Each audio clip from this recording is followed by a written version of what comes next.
வணக்கம். வாழ்க வளமுடன்.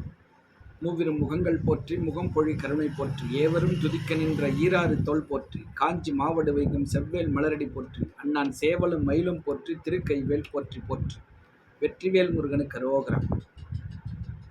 இதுவும் நன்மைக்கே. இதான் நம்ம பார்க்க போகிற தலைப்பு. ரொம்ப சுவாரஸ்யமாக இருக்கும். காரணம் என்னென்னா, நடைமுறை வாழ்க்கையில் எல்லோரும் இதை நம்ம சந்திக்காமல் இருக்க முடியாது, இதை கடந்து போகாமல் இருக்கவும் முடியாது. ஸோ இது எல்லாருமே இதை ஃபேஸ் பண்ணி தான் ஆகணும். ஸோ அப்படிப்பட்ட ஒரு விஷயத்தை தான் நம்ம இன்றைக்கி பார்க்க போகிறோம். இதில் அப்படி என்னென்னா, ஒரு வேலை நமக்கு நடக்கணும் அப்படின்னும்போது ஒரு சில ஆட்களை நம்ம அதுக்கு வேலைக்காக நம்ம ஹையர் பண்ணுறோம். அப்போ நம்ம கூப்பிடும்போது அந்த ஆட்கள் வரல அப்படின்னும் பொழுது ஜென்ரலாகவே ஒரு மனிதனுக்கு கோபம் வரும். அப்படி கோபம் வருவது நன்மையா தீமையா, அதை பேஸ் பண்ணி தான் இந்த வீடியோ பதிவு. இப்போ நம்ம ஒரு வேலை செய்கிறோம்னா நம்ம சொல்கிற நேரத்தில் நம்ம அந்த வேலை செஞ்சு முடிச்சிடுறோம். இப்போ நம்ம மற்றவங்களுக்கு ஒரு வேலை கொடுக்கும் பொழுது அந்த வேலையை செஞ்சு அவங்க முடிக்கிறாங்களா அப்படின்னும்பொழுது அவங்க முடிக்க மாட்டேன்றாங்க. இன்னும் சொல்லப்போனால் வேலைக்கே வரமாட்டேன்றாங்க. ஸோ இதை பற்றி தான் நம்ம இந்த பதிவில் பார்க்க போகிறோம். இது எல்லாருமே அன்றாட வாழ்க்கையில் நம்ம ஃபேஸ் பண்ணிக்கிட்டு தான் இருக்கோம். ஸோ அந்த அடிப்படையில் 2021 ஜனவரி மாதம் 27ஆம் தேதி இரவு 7 மணிக்கு ஒரு 22 நண்பர்களோட பழனிக்கு போயிட்டு முருகனை தரிசனம் பண்ணணுன்னு ஒரு ப்ரோக்ராம் போட்டு ஒரு ட்ராவல்ஸ் வண்டியை புக் பண்ணுறேன். நான் 27ஆம் தேதி 7 மணிக்கு நம்ம மாலை நம்ம கிளம்பணும். எனக்கு வண்டி 6:30 மணிக்கெலாம் எங்கள் வீட்டாண்ட வந்துடுங்க அப்படின்னு சொல்லி வண்டி புக் பண்ணுறேன். சரி, நான் வந்துடுறேன் அப்படின்றாங்க. அன்னைக்கு அதுக்கப்புறம் என்ன நடக்குதுன்னா, அந்த 2021 ஜனவரி மாதம் 27ஆம் தேதி ஒரு மனிதர் சிறையிலிருந்து விடுதலையாகி பெங்களூர்லேருந்து சென்னைக்கு வராங்க. அதுக்கு மக்கள்லாம் ஒரு படையை கூட்டி என்னுடைய வலிமையை காட்டணும் அப்படின்னு அந்த கட்சிக்காரங்களாம் என்ன பண்ணுறாங்க, மக்கள் எல்லாம் கூட்டின்னு போகிறாங்க. பெங்களூர் கூட்டின்னு போய் அங்கேருந்து அவங்கள வரவேற்றுன்னே வராங்க. யார் அந்த சிறையிலேருந்து விடுதலையான நபர்னு பார்த்தீங்கன்னா, திருமதி சசிகலா நடராஜன் தான். 4 வருஷம் அந்த பெங்களூரில் சிறையில் இருந்துட்டு அன்றைக்கி ரிலீஸ் ஆகி வெளில வராங்க. நான் வண்டி புக் பண்ணது 15 நாளைக்கு முன்னாடி புக் பண்ணுறேன். ஜனவரி 27 போகிறேன்னா அதுக்கு முன்னாடி 15 நாள் முன்னாடி நான் வண்டி புக் பண்ணுறேன். ஒரு தொகையை அட்வான்ஸ் கொடுத்துட்டு கமிட்மெண்ட் வாங்கிக்கிறேன். சரி, ஓகே, நாங்கள் வந்துடுறோம் அப்படின்னு சொல்லிட்டு கமிட் ஆன ஆளுங்க, அந்த வண்டி ரன் பண்ணுறவங்க, நான் 26ஆம் தேதி 4 மணிக்கு சொல்லிட்டு வரேன், நாளைக்கு 6:30 மணிக்கெலாம் எங்கள் வீட்டாண்ட வந்துடணும் அப்படின்னு. சரி, வந்துடுறோம் அப்படின்றாங்க. நடந்தது என்னென்னா, அன்றைக்கி மறுநாள் அவங்க ரிலீஸ் ஆகுறாங்கன்னு நைட்டு அந்த ஏரியா மக்கள்லாம் அவங்க வண்டியை புக் பண்ணி நம்ம பெங்களூர் போயிட்டு வரலாம் வாங்கன்னு சொல்லிட்டு கூட்டின்னு போயிடுறாங்க. அவங்கள ரிசீவ் பண்ணி வரத்துக்காக பெங்களூர் போயிடுறாங்க. 26ஆம் தேதி நைட்டே போயிடுறாங்க. நான் 27ஆம் தேதி காலையில் ஒரு 8 மணிக்கு பேசுகிறேன், சாயந்தரம் வந்துடுங்க வந்துடுறேன் அப்படின்றாங்க. அதுக்கப்புறம் நான் நண்பர்கள்லாம் கேதர் பண்ணி 7 மணிக்கு நான் ஒரு இடத்துல அசம்பிள் ஆகி நிற்க சொல்கிறேன். வண்டி 7 மணிக்கு வந்துடும், நீங்கள் எல்லோரும் வெயிட் பண்ணுங்கள் இந்த இடத்துலன்னு சொல்லிட்டு ஒரு லேண்ட்மார்க் சொல்லி அவங்கள நிற்க சொல்கிறேன். மக்கள் எல்லாம் ஒரு கரெக்டாக 22 பேர், என்னோட சேர்த்து 22 பேர், அதில் 21 பேர் நிற்கிறாங்க. எல்லாருமே வெளியூர்லேருந்து தான் வராங்க. கிட்டத்தட்ட ஒரு 50, 60, 70 கிலோமீட்டர்லேருந்து தான் நிறைய பேர் அங்கே நிற்கிறாங்க. வண்டி வந்து 6:30 மணிக்கு எங்கள் வீட்டாண்ட வரல. நான் 6 மணிக்கு ஃபோன் பண்ணுறேன், இதோ வந்துடுறேன் அப்படின்றாங்க. நான் கரெக்டாக வந்துடுறேன் அப்படின்றாங்க. அதுக்கப்புறம் 6:30 மணி ஆகுது, வண்டி வரல. ஃபோன் பண்ணால் இதை வந்துக்கிட்டே இருக்கேன் அப்படின்றாங்க. அப்புறம் 7 மணி ஆயிடுச்சு, வண்டி வரல. அப்புறம் எங்கே தான் இருக்கீங்க சொல்லுங்கள் அப்படின்னா, இல்லை நாங்கள் அந்த மாதிரி அவசரமாக வந்து பெங்களூர் வந்துட்டோம், வந்துன்னு இருக்கிறோம், வர்றதுக்கு வந்து 10 மணி ஆகிடும் அப்படின்றாங்க. இப்போது ஒரு சாதாரண மனிதனுக்கு இந்த செய்தி நைட்டு 8 மணிக்கு அவங்க சொல்கிறாங்க, நாங்கள் வர்றதுக்கு 10 மணிக்கு மேலே ஆகும் அப்படின்றாங்க. நான் 15 நாளைக்கு முன்னாடி ஒரு அமௌண்ட்டு கொடுத்து புக் பண்ணுறேன், 6:30 மணிக்கு எங்கள் வீட்டாண்ட வரணும், 7 மணிக்கு நம்ம கிளம்பணும், அங்கே விடிகால ஒரு 4 மணிக்கெலாம் எங்களை கொண்டு போய் பழனியில் விட்டுருங்க அப்படின்னு சொல்லி புக் பண்ணும்போது சரின்னு தலையாட்டிட்டு பணத்தை வாங்கிக்கின்னு இவங்க நைட்டு 8 மணிக்கு திருவண்ணாமலை வந்து சேர்கிறதுக்கு 10 மணிக்கு மேலே ஆகும், அதுக்கப்புறம் தான் வர முடியும் அப்படின்றாங்க. எனக்கு கோபம் வருமா வராதா? என்னை நம்பி 21 பேர் நிற்கிறாங்க, வெளியூர்லேருந்து வந்து நிற்கிறாங்க. ஒரு அசால்ட்டாக இந்த வண்டியை ரன் பண்ணுறவன் நாங்கள் வர்றதுக்கு 10 மணிக்கு மேலே ஆகும், நான் அவங்கள கொண்டு போய் விட்டுட்டு நான் வர்றதுக்கு 11 மணிக்கு கூட ஆகிடும் அப்படின்றாப்புல. எனக்கு வந்து 8 மணிக்கு இந்த தகவல் வருது. கோவம்னா கோவம், அவ்வளோ கோவம். ஏங்க இந்த மாதிரிலாம் இப்படி சொல்கிறீங்க, நீங்கள் முதல்ல சொல்லியிருக்கலாமே, நான் சொல்லலை, இதோ வந்துடுறேன்னு சொல்கிறீங்க. நீங்கள் இப்போது 8 மணிக்கு வந்து நாங்கள் வந்து சேர்கிறதுக்கு 11 மணி ஆகும்னு சொல்கிறீங்க. இது எந்த வகையில் நியாயம் இது சொல்லுங்கள் அப்படின்னா, என்ன பண்ணுறது, அந்த மாதிரி ஒரு சூழ்நிலை வந்துடுச்சு அப்படின்னு சொல்லி இந்த பணத்துக்காக சொன்ன வார்த்தையை காப்பாற்றலை. இன்றைக்கி அந்த ஆள் அந்த வண்டியை வச்சுன்னு இல்லை. என்னுடைய மனக்குமுறல் சும்மா இருக்குமா? அந்த வண்டியெல்லாம் விற்றுட்டு சும்மா இப்போ சுற்றிட்டு இருக்கோம். ஸோ அதுக்கப்புறம் சரி வேறு வழி இல்லை, நண்பர்கள்லாம் கொஞ்சம் மன்னிப்பு கேட்டு நீங்கள் வெயிட் பண்ணுங்கள், நம்ம வந்து வண்டி வந்துடும், கொஞ்சம் வண்டி ப்ராப்ளமாக இருக்குது அப்படின்னு சொல்லி அதுக்கப்புறம் வந்ததுக்கப்புறம் 11:45க்கு வண்டி வருது பஸ் ஸ்டாண்டு. நான் பஸ் ஸ்டாண்ட் போயிட்டேன். எனக்காகவும் ரொம்ப வெயிட் பண்ண வேணாம் அப்படின்னு சொல்லிட்டு நான் பஸ் ஸ்டாண்ட் போயிட்டு அவங்கள எல்லாரையும் சாரின்னு சொல்லி அவங்க எல்லார்கிட்டையும் மன்னிப்பு கேட்டு, இந்த மாதிரி வண்டி ப்ராப்ளமாக இருக்குது, வந்துடும், வெயிட் பண்ணுங்கள், நல்ல வண்டி தான் நான் புக் பண்ணிக்கிறேன் அப்படின்னு சொல்லி 11:45க்கு வண்டி திருவண்ணாமலை பஸ் ஸ்டாண்டுக்கு வந்தது. அதுக்கப்புறம் எல்லோரும் கிளம்பி போகிறோம். வண்டி வந்து பழனியை நோக்கி பயணிக்குது. பயணிக்கும்போது அந்த டிரைவர் வந்து என்கிட்ட சொல்கிறார், சார் நான் சாப்பிடவே இல்லை, எங்கன்னா வண்டி நிறுத்தி சாப்பிட்டுக்கிட்டோமா அப்படின்னு சொல்லிட்டு கேட்குறாப்புல. நான் பயங்கர கோபத்தில் இருக்கிறேன். ஐயா நீ சாப்பிடாம போ, 4:30 மணிக்கெலாம் எங்களை பழனியில் கொண்டு போய் விட்டுரு. வண்டி எப்போது 12:15 அவர் பேசும்போது என்கிட்ட 350 கிலோமீட்டர் ட்ராவல் பண்ணணும், 60 கிலோமீட்டர் ஸ்பீடுக்கு மேலே அந்த வண்டியை ஓட்ட முடியாது, கிட்டத்தட்ட 5 மணி நேரம் ஆகும். நான் சொல்கிறது நைட்டு பேசுகிறது 12:15 பேசுகிறேன், எப்படி 4 மணிக்கு கொண்டு போய் விடுவாப்புல? கோவத்தின் உச்சத்தில் இருக்கிறேன்.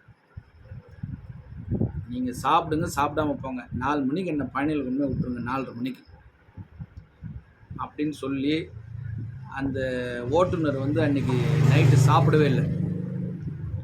7:45 கொண்டு போய் விட்டாப்புல பழனியில், காலையில் 7:45. அதுக்கப்புறம் நாங்கள் மலையில் போய் சுவாமியை தரிசனம் பண்ணிட்டு வந்துட்டோம். இது ஒரு சம்பவம். ஏன்னா நான் குறித்த நேரத்தில் எனக்கு அந்த வேலை நடக்கலை. ரொம்ப மன வருத்தம், கோவம்னா கோவம், அவ்வளோ கோவம். சரி எல்லாரையும் அசம்பிள் பண்ணிட்டோம், 8 மணிக்கு மேலே நான் எந்த வண்டியை போய் தேட முடியும் அப்படின்னு சொல்லிட்டு கோவத்தில் கண்ட்ரோல் பண்ணிக்கிட்டு இருந்தேன். இது ஒரு சம்பவம். அதுக்கப்புறம் ஒரு 4 மாதம் கழித்து திருச்செந்தூர் போகலாம் அப்படின்னு சொல்லிட்டு நண்பர்கள்லாம் கேட்குறாங்க, திருச்செந்தூர் போயிட்டு வரலாம் அப்படின்னு சொல்லிட்டு. அதுக்கப்புறம் ஒரு ப்ரோக்ராம் பண்ணிவிட்டு ஒரு டேட் ஃபிக்ஸ் பண்ணிவிட்டு அந்த வண்டி ஓனர் வந்தார். ஐயா இப்போது இந்த டேட்டில் நான் திருச்செந்தூர் போகிறேன், நீங்கள் வரீங்களா அப்படின்னு. நான் நிச்சயமாக வரேன் சார், நானே வண்டி எடுத்துன்னு வரேன், போன முறை தான் தவறு நடந்து போச்சு, மன்னிச்சிருங்க, வண்டி இப்போது ஃப்ரீயாக தான் இருக்குது, நானே கொண்டு வரேன் அப்படின்னு சொல்லி சொல்கிறார். சரி அப்படின்னா எனக்கு வந்து 6 மணிக்கெலாம் எனக்கு எங்கள் வீட்டாண்ட கொண்டு வந்துடுங்க வண்டியை, 6:30 மணிக்கு கிளம்பணும். ஏன்னா இது வந்து 550 கிலோமீட்டர் போகணும், எப்படி 8 மணி நேரத்துக்கு மேலே ஆகும். அதுவும் நைட் ட்ராவல்னால் இன்னொரு 1 மணி நேரம் கூட சேர்ந்து ஆகலாம். அதனால் நீங்கள் 6 மணிக்கெலாம் எங்கள் வீட்டாண்ட வந்துடுங்க அப்படின்றோம். சரி சரின்னு ஓகே தலையாட்டிட்டார். அந்த நாள் வந்தது, கிளம்புற நாள். வண்டி நான் 4 மணிக்கு சொல்லிட்டு வரேன், நீங்கள் வண்டி 6 மணிக்கு எங்கள் வீட்டாண்ட எடுத்துன்னு வந்துடுங்கன்றேன். வண்டி என் கண் முன்னாடியே நிற்குது, வண்டி எங்கேலாம் போகலை. சரி நான் எடுத்துன்னு வந்துடுறேன் அப்படின்றாரு. அதுக்கப்புறம் 6 மணி ஆச்சு, வண்டி வரல. ஃபோன் பண்ணால் இதோ வந்துடுறேன் அப்படின்றாப்புல. மறுபடியும் இதோ வந்துடுறேன்னு சொல்கிறாப்புல. இந்த இதோ வந்துடுறேன்னு சொல்லி ஒரு வேலை செய்கிறவங்க, ஒரு ஒரு பொருளை கடன் வாங்குறவங்க, இதோ வந்து கொடுக்குறேன், இதோ வந்துடுறேன் அப்படின்னு சொல்லிட்டு பணம் கைமாற்ற வாங்கிட்டு போகிறவங்க வரவே மாட்டாங்க, அந்த வேலை நடக்காது. ஸோ அது ஒரு சாபக்கேடு அந்த இதோன்ற வார்த்தைக்கு. அவர் 6 மணிக்கு சொல்கிறார், இதோ வந்துடுறேன்றார். 6:30 மணி ஆச்சு, 7 மணி ஆச்சு, வரல. 7 மணிக்கு ஃபோன் பண்ணால் இதோ டிரைவர் வந்துங்கிறாப்புல, நான் வண்டி எடுத்துன்னு வந்துடுறேன், டீசல் போட்டுங்கிறேன்றாப்புல. அதுக்கப்புறம் 8 மணி ஆச்சு, வரல. 8:15 ஆகுது. ஃபோன் பண்ணால் இப்போ தான் நான் வண்டி டீசல் போட்டுன்னுக்கிறேன் அப்படின்னு அந்த டிரைவர் பேசுகிறாப்புல. நான் வர சொன்னது 6 மணிக்கு, இவங்க 8:15 தான் டீசல் போட்டுக்கிறாங்க. அங்கேருந்து வரத்துக்கு ஒரு 3/4 மணி நேரம் ட்ராவல் ஆகும். 9 மணிக்கு நான் வந்து திருவண்ணாமலேருந்து கிளம்புனா திருச்செந்தூர் எப்போ போய் சேர்றது? 60 கிலோமீட்டருக்கு மேலே அந்த வண்டி ஓட்ட முடியாது. ஏன்னா அந்த மாதிரி ஸ்பீட் கவர்னர் அதில் வந்து ஃபிக்ஸ் பண்ணியிருக்கிறாங்க. எனக்கு பயங்கர கோபம். அந்த டிரைவரை வந்து கண்ணா முன்னான்னு திட்டினேன். அந்த திட்டினதுலேயே அவன் பயந்துட்டு, எப்பா நீ இங்கேயும்மா பேச்சு பேசுகிறேன்னா என்னை கூட்டுன்னு போய் நீ என்ன பண்ணுவ, அதனால் நான் வரல அப்படின்றான். பயந்துட்டான், நான் வரமாட்டேன் அப்படின்னு சொல்லி வண்டி நான் எடுத்துன்னு வரலன்ட்டான். சரி நீ வர தேவையில்லடா போடா அப்படின்னு சொல்லிட்டு பயங்கர கோபம். வண்டியை வந்து கேன்சல் பண்ணிட்டேன். மக்கள்லாம் நிற்கிறாங்க பஸ் ஸ்டாண்டில், 21 பேர் நிற்கிறாங்க. நைட்டு 8:15 ஆகுது. அதுக்கப்புறம் ஒரு நண்பரை பிடிச்சி அடுத்த 10 நிமிஷத்தில் திருச்செந்தூருக்கு ஒரு வண்டியை புக் பண்ணி எங்கள் வீட்டாண்டே கொண்டு வர சொல்லிட்டேன். வண்டி அழகாக அப்போ தான் அவங்க வந்து க்ளீனாக வாஷ் பண்ணி பூஜை போட்டு நிறுத்திருக்கிறாங்க. திருச்செந்தூர் போகணுன்னே உடனே எடுத்தாச்சு. 10 நிமிஷம், 8:15 பேசுகிறேன், 8:25 வண்டி எங்கள் வீட்டாண்ட வந்துடுச்சு. டக்குன்னு அந்த வண்டியில் ஏறி அந்த நண்பர்கள்லாம் கூட்டிகிட்டு அண்ணாமலையார் கோவிலில் போய் ஒரு சிறப்பான ஒரு பூஜையை போட்டு அப்புறம் நாங்கள் பயணம் பண்ண ஆரம்பிச்சிட்டோம் திருச்செந்தூருக்கு. அப்போ வந்த வண்டி பேர் வந்து பார்த்திங்கன்னா ஒரு முருகர் படம் போட்டு யாம் இருக்க பயமேன்ற ஒரு வாசகத்தோட ஸ்ரீ முருகா ட்ராவல்ஸ், ஸ்ரீ முருகான் தான் அந்த வண்டியில் பேர் இருக்கும். ஸோ அந்த முருகனே வந்து கூட்டிகிட்டு போகிறதா நினச்சி தான் நாங்கள் அந்த வண்டியில் போனோம். ரொம்ப அற்புதமான ஒரு பயணமாக இருந்தது அந்த பயணம். முதல்ல போன முதல் பழனி ப்ரோக்ராமுக்கு வண்டி லேட்டு. நைட்டு 7 மணிக்கு வர சொன்னதுக்கு அவர் நைட்டு 11:45 வந்தாப்புல.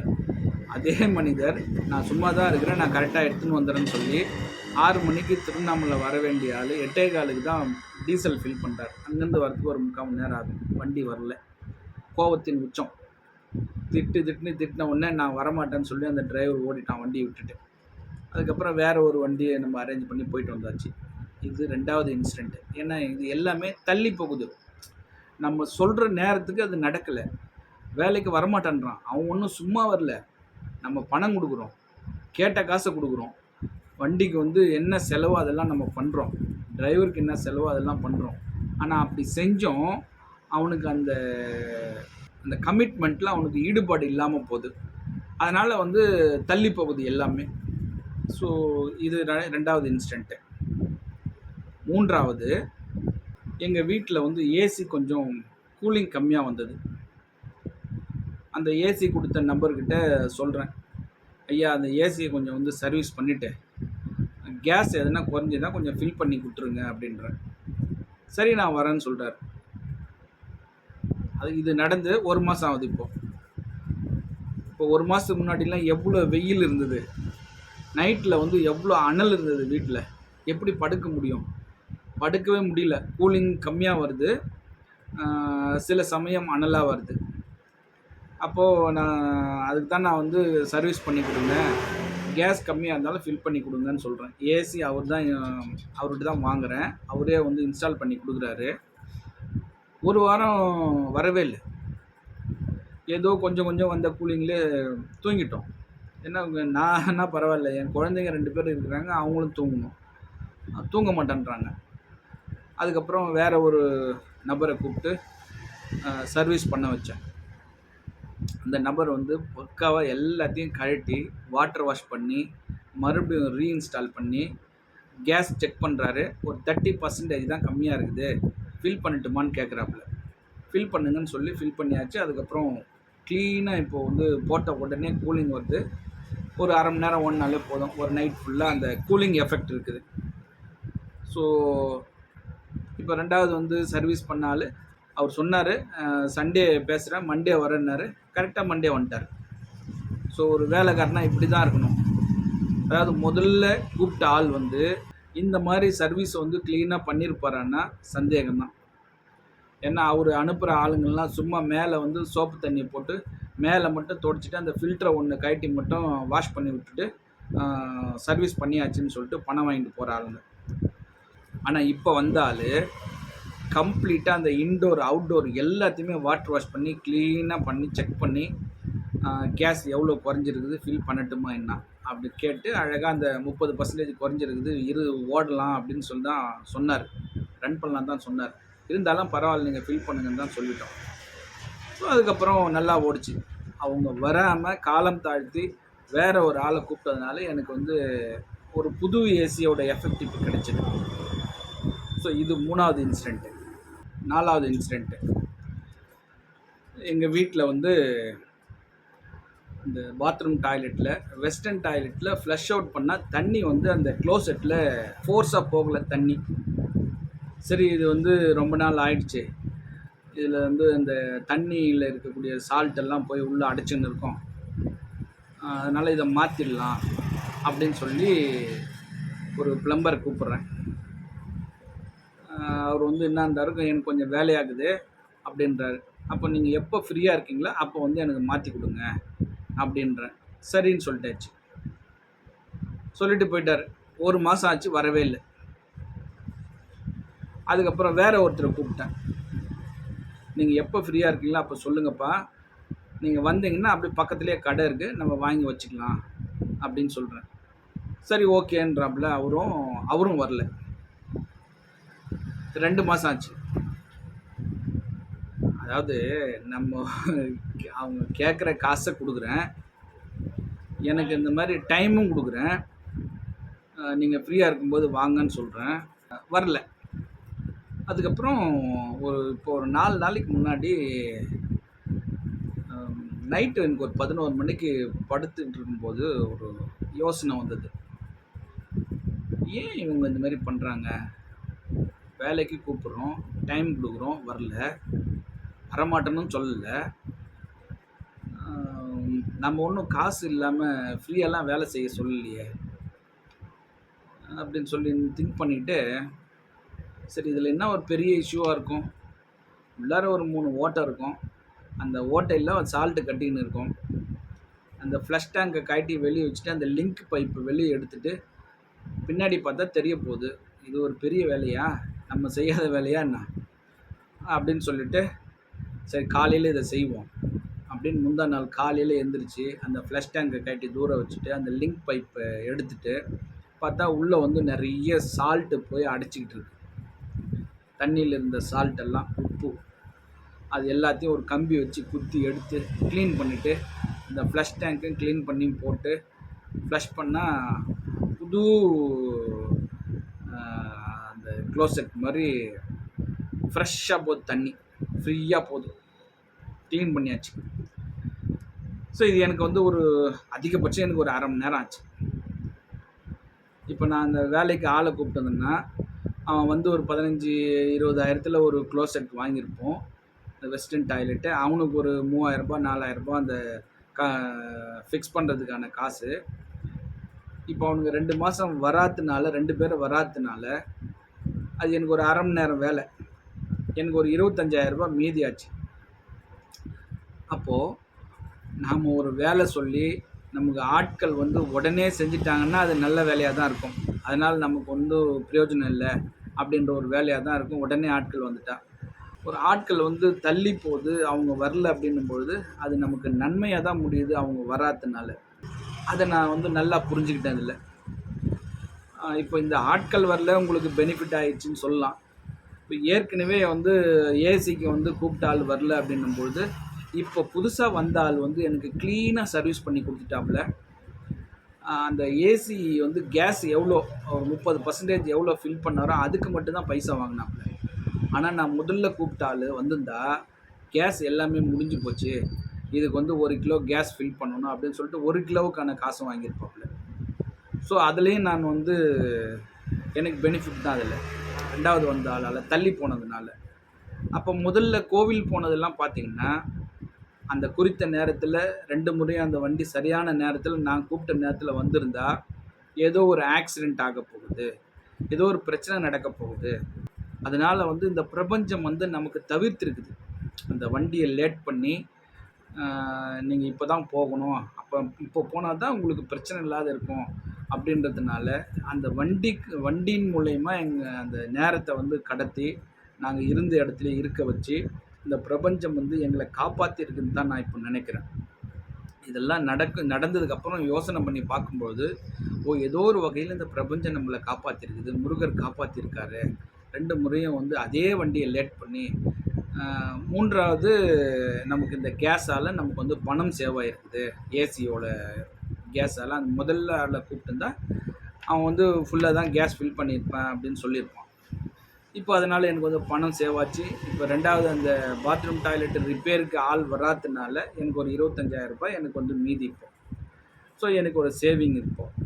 ஸோ இதெல்லாம் அப்போது இதுவும் நன்மைக்குன்னு நம்ம எடுத்துக்க வேண்டியது தான். அப்போ நீங்கள் ஒரு வேலைக்கு ஆளை கூப்பிட்றீங்க அப்படின்னும் பொழுது அவங்க சரியான நேரத்தில் வந்து செஞ்சிட்டாங்கன்னா அதனால் நமக்கு வந்து நன்மை. அவங்க வரவில்லை என்றாலும் இதுவும் நன்மைக்கேன்னு நம்ம எடுத்துக்கணும். அவங்க மேலே கோவப்படக்கூடாது. கோவப்படுறதுனால நமக்கு வந்து நஷ்டம்தான் ஆகும். ஸோ நான் கோவப்பட்டு அவங்கள சத்தம் போட்டு பேசி அவங்கள அடாவடியாக வர வச்சுருந்தேன்னா எனக்கு இந்த பணம் நஷ்டம், எனக்கு லாபம் வந்திருக்காது. எனக்கு அந்த பணம் நஷ்டம், எனக்கு செலவு தான் இருக்கும். இப்போ அவங்க வராததுனால எனக்கு அது வந்து சேவிங்காக இருக்குது. ஸோ அதனால் ஒரு வேலைக்கு ஆள் கூப்பிட்டு வரல, தள்ளி போகுது, லேட் பண்ணுறாங்க அப்படின்னா இதுவும் நன்மைக்கே நம்ம எடுத்துக்கணும். ஸோ அதனால் எல்லாருக்குமே நன்மை. இந்த அற்புதமான தகவலை கொடுக்க உதவிய இந்த பிரபஞ்சத்திற்கு என் மனமார்ந்த நன்றி. மீண்டும் அற்புதமான வாஸ்து தகவலோடு சந்திக்கின்றேன். 6 தடந்தோள் வாழ்க, 6 முகம் வாழ்க, வெற்பை கூறு செய் தனிவேல் வாழ்க, துப்புடம் வாழ்க, செவ்வேல் ஏறிய மஞ்சை வாழ்க, யானை தன் அணங்கு வாழ்க, மாறிலா வள்ளி வாழ்க, வாழ்க சீர் அடியார் எல்லாம், வெற்றிவேல் முருகனுக்கு அரோகரா. வணக்கம். வாழ்க வளமுடன், எல்லாம் செயல் கூடும்.